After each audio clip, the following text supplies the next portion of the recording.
Hi everyone, thank you very much for stopping by and for returning to the old world. Today, a relatively short one, we're looking at Games Workshop's website. What do I mean by this? Well, there is a rumour that's emerged over the last couple of days looking at whether Games Workshop and Forge World's websites are going to merge in some way going forward, the rumour being that they will. What would this mean if it happens? Well, we'll be looking at free delivery options to a store. And that's something that certainly if you live in an area like me where the postal service has become pretty dire, having the option of delivery to a store at no cost seems really quite helpful. There's also the bonus of having a one-stop shop, being able to see the full ranges of Forge World and Games Workshop in one place. So you can make an educated choice around what models you want to get, whether you want to proxy a Games Workshop figure for a Forge World thing, etc., without having to bounce between various tabs or websites. So it just makes life a little bit easier. Giving credibility to all of this to a certain extent is the information that some stores are apparently already trialling access to Forge World models. I believe for Games Workshop in Edinburgh has been mentioned in relation to this, and they've been selling Forge World alongside Horus Heresy 2.0. However, and there is a however here, this particular rumour about the combining of Forge World and Games Workshop's websites does seem to be a rumour that's a little bit on repeat.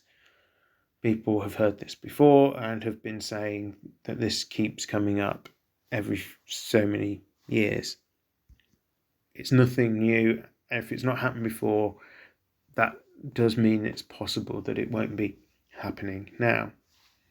Further information that weakens the strength of this particular rumour is that the source appears to be a store manager, and it is widely understood that the store managers at your local Warhammer store are not particularly well informed about what's coming down the tracks, which it does make sense in a way because Games Workshop have a strong record of wanting to try and combat leaks, and the more people you tell about things, obviously the greater risk that someone tells their loyal customers what's happening, because let's face it, the customers are also fans of the product and want to make plans as early as possible.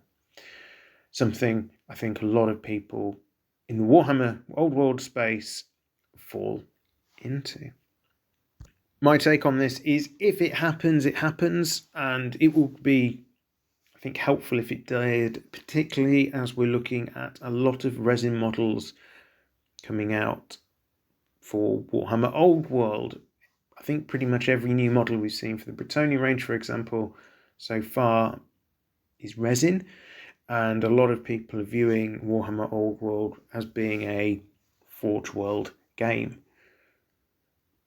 That would then obviously mean if you're trying to mix in what's effectively models in the Age of Sigmar range to models in the Warhammer Old World range in order to build your armies, then all of the problems about multiple tabs, multiple deliveries being organised, etc., all of those come to light. And if Warhammer, I suppose, does do well, Warhammer the Old World that is, then that would hopefully add some impetus to a bit of a